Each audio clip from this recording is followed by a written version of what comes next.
গত 17-18 বছরে এই দেশের উপরে যে অত্যাচার, নির্যাতন, নিপীড়ন হয়েছে, যে সম্পদ লুট হয়েছে, এই সমাজকে যে নষ্ট করে দেওয়া হয়েছে, তার বিরুদ্ধে আমরা আন্দোলন করেছি 17-18 বছর ধরে। আমাদের ছেলেরা তারা আন্দোলন করেছে গত জুলাই থেকে আন্দোলন শুরু করেছে আগস্ট পর্যন্ত। তাদের এবং আমাদের সামনে হাজার হাজার ছেলে মেয়ে সেদিন মৃত্যুবরণ করেছে, গুলি করে মেরে দিয়েছে রাজপথে। আমাদের ঠাকুরগা সামগ্রিকভাবে অনেক ছেলে আছে যারা চোখ নষ্ট হয়ে গেছে, পা পঙ্গু হয়েছে, কেটে বাদ দিতে হয়েছে, আর 4টা ছেলে পুলিশের মধ্যে শহীদ হয়ে গেছে। অল্প বয়সের ছেলে, যুবক ছেলে, তাদের ভবিষ্যতে স্বপ্ন ছিল তারা লেখাপড়া শেষ করে ভবিষ্যতে মা বাপের দুঃখ ঘটাবে। সব স্বপ্নগুলোকে আওয়ামী লীগ সরকার শেষ করে দিয়েছে। আজকে এই সরকার চলে গেছে, কিন্তু বাংলাদেশকে একেবারে আপনার আমি বলি এটাকে ফোকলা করে দিয়ে গেছে। সব শেষ।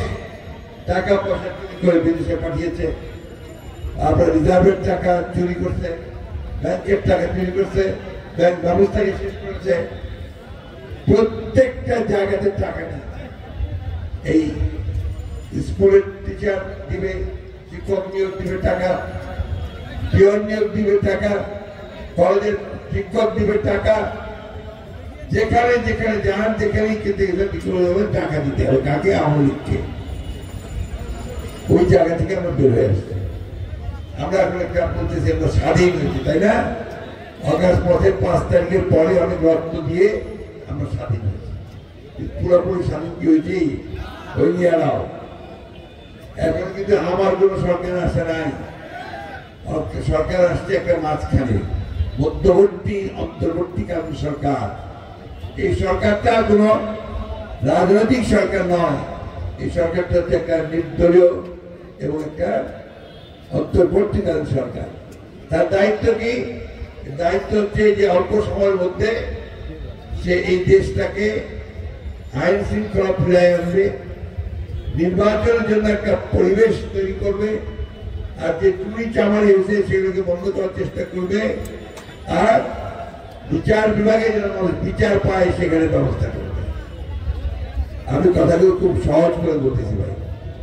এখানে আমাদের অনেকে আছেন, পণ্ডিত ব্যক্তি আছে, যারা হয়তো মনে করবেন যে এই কথাগুলো আপনাদের জানা দরকার, না হলে ভুল হবে।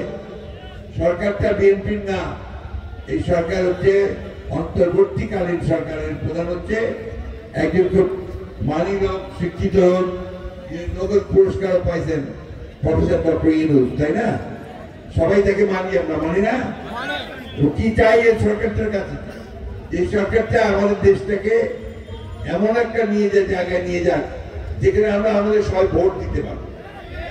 ভোট দিতে চান না আপনারা? ভোট দিয়ে তো প্রতিনিধি নির্বাচন করতে চান, এমপি নির্বাচন করতে চান, আপনাদের উপজেলা চেয়ারম্যান নির্বাচন করতে চান, চেয়ারম্যান নির্বাচিত করতে চান, তাই না? আমি তো সব শেষ করে দিচ্ছিল। সবার আগে সিনেমায় সরকারের পুলিশ সকলকে দিয়ে ওনারা রেজা দিন, তাই না? আর কি রেজা মাধ্যম আমরা দিব না। আমরা ওদেরকে পরাজিত করেছি, ওদেরকে ক্ষমতা ছেড়ে চলে যেতে বাধ্য করেছি। চলে গেছে তো গেছে, দেশেই নাই, আর পাড়ায় ভারত চলে গেছে, ইন্ডিয়া চলে গেছে, তাই না? কতটা ঘৃণা হলে মানুষ তাকে ঘৃণা করলে যে তার দেশে থাকার সাহস পর্যন্ত পায় না।